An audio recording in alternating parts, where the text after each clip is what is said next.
Hey guys, it is Jess here and welcome to today's video, which is a foundation review. And I haven't done a foundation review for quite some time, so I'm gonna do some. Starting with today with a Tarte foundation, and this is the Rainforest of the Sea foundation. I'm going to leave some links for you down below, so just check out the video description if you want to read up about this particular foundation. Right now my skin is pretty normal. I don't have any acne. My skin texture, it's pretty good. It's still it's a little bit rough because I've got some minor scarring and I've got some hyperpigmentation on my cheeks and a bit on my chin and my neck. So redness is a bit of a concern for me. I'm testing out light natural today, and when I do my tests I usually do half my face sponge and half my face with brush.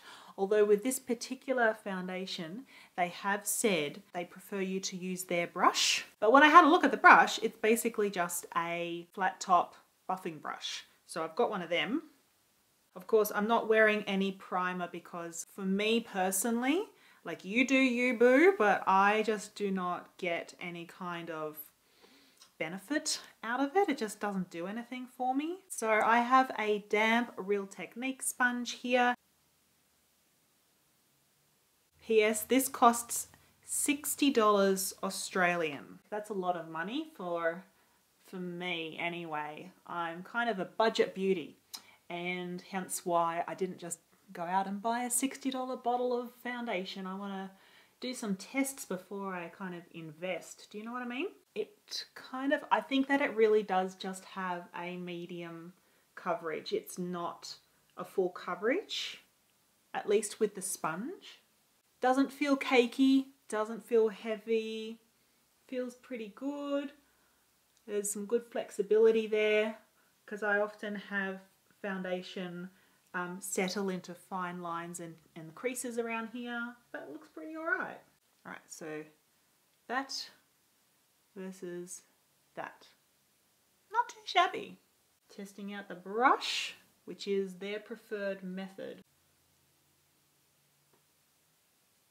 And now I'm looking in the viewfinder and it looks like my face is a different color to my neck. So maybe I did get one that was a little bit too dark for me after all.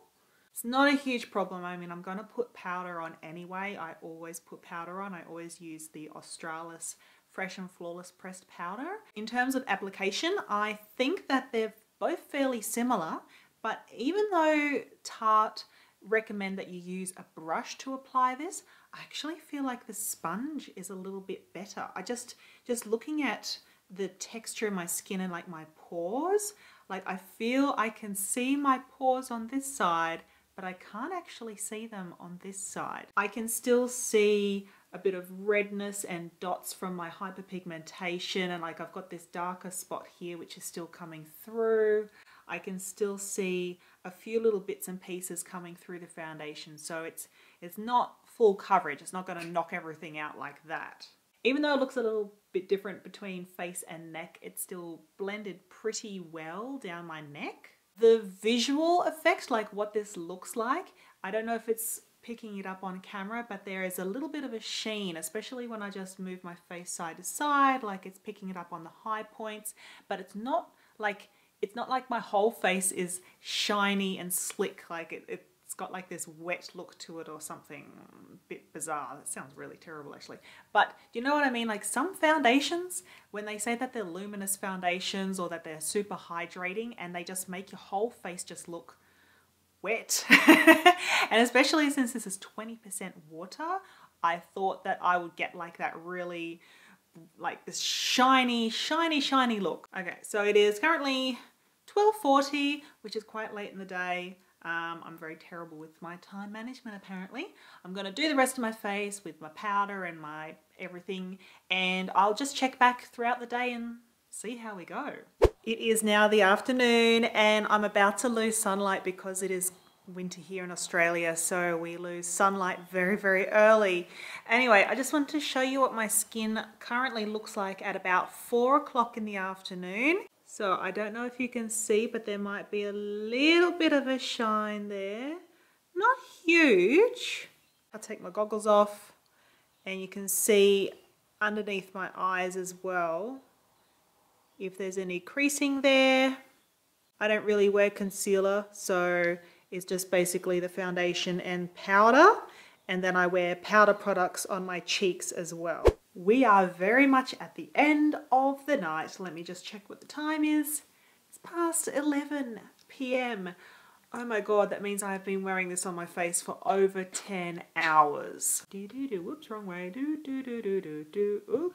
There is, of course, a little bit of makeup that's being removed from my nose here, but look at my skin right now. Are you looking at this? Look, it's so flexible. Like it's not pulling, it doesn't feel heavy or cakey or anything like that. I haven't got any of it settling into the smile lines around my mouth. My under eye area still looks pretty good. There's no kind of major shine that's happening on my skin here either. I was really expecting my skin to go shiny, to have some kind of mirror ball thing happening, but no. My skin is still looking really super fresh. I'm really surprised. I can see now, because this, I can literally see now, this makeup has been out since 2016, and I don't really know how popular this particular foundation has been over the years, but if it's popular, I can see why. I did notice that when I first put it on, my skin was quite shiny. Not the worst shine that I've ever seen, but it was definitely there. And when I applied my powder, it was totally fine. It just blended in, it was really nice, no problems, and it stayed that way. You know, it's not very often that I tell you guys that I don't like a foundation, that I don't recommend a particular foundation or brand or anything like that. And I think that's actually a good thing, because it means that companies are working really hard to make sure that they produce a product that is kind of awesome.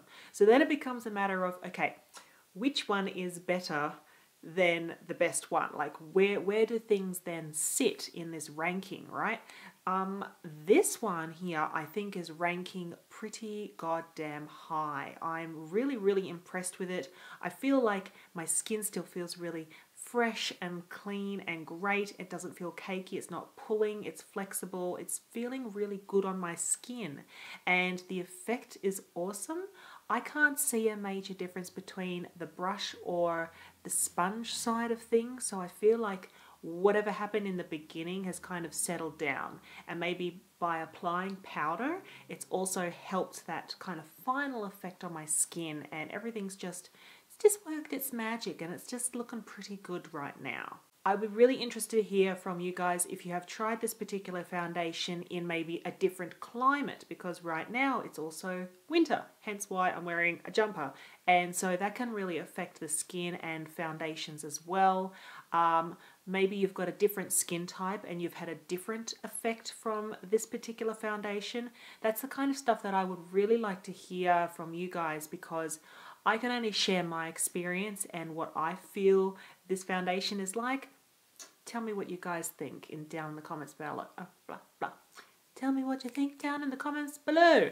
There we go. I got my words out. Do I recommend this? Yes, I do. I think it's fabulous. I think it's one of my top ranking foundations, and if you guys want to know what else I think is a top ranking foundation, I'm going to put some playlists for you down below, and you can go through those and check out a whole bunch of different foundations. I've got 3 more little testers that I've got that I want to do for you guys pretty soon, so that's going to be coming up over the coming weeks. And I think that's it, guys. I think I'm done. I'm going to go wash this off now and go to bed. So have an awesome rest of the day, and I'll talk to you all later. Bye.